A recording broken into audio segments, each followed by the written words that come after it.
Right. A quick topic I want to give my opinion on.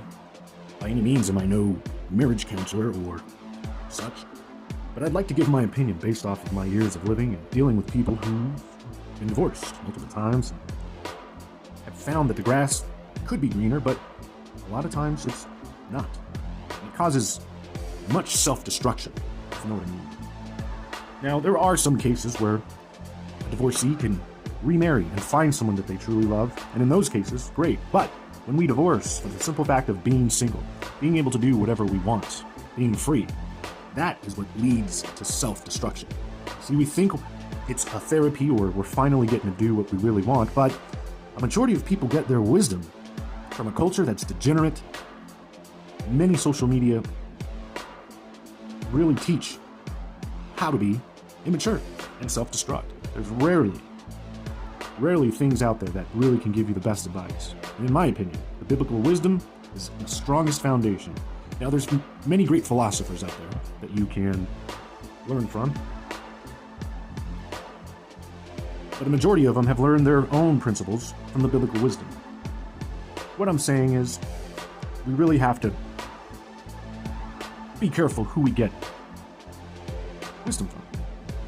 There's been a musical culture that has taught us to have multiple partners, be careless about keeping families together, having children with multiple women, a lot of things out there that really don't give a foundation, if you do go that route, how to make it the best way possible. Now, is there a best way possible to have those scenarios?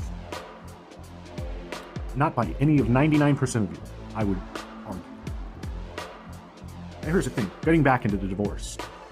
A lot of women that I've met have thought that divorcing their husband that they've been with and had children with, have a home with, they were now going to be able to find someone who's willing to pick up the pieces.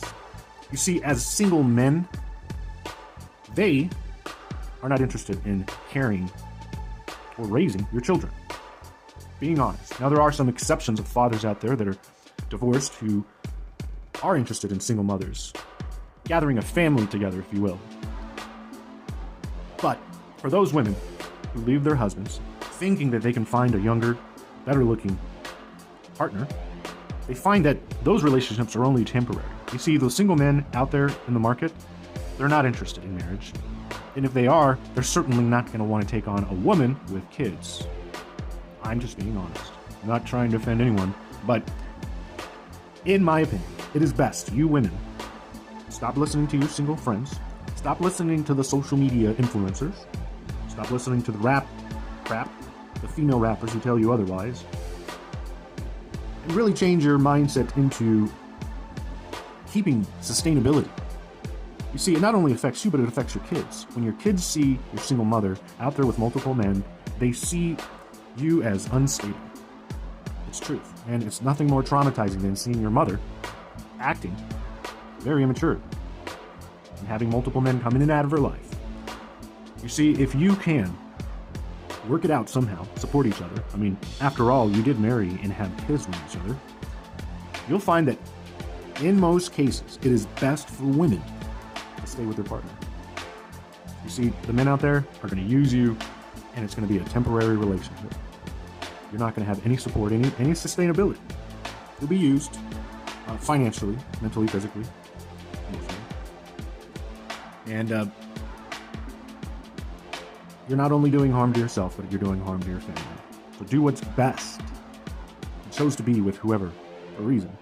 And you think by being single, you're going to find Prince Charming, who's now going to be willing to take his life and dedicate it to repairing your broken DNA.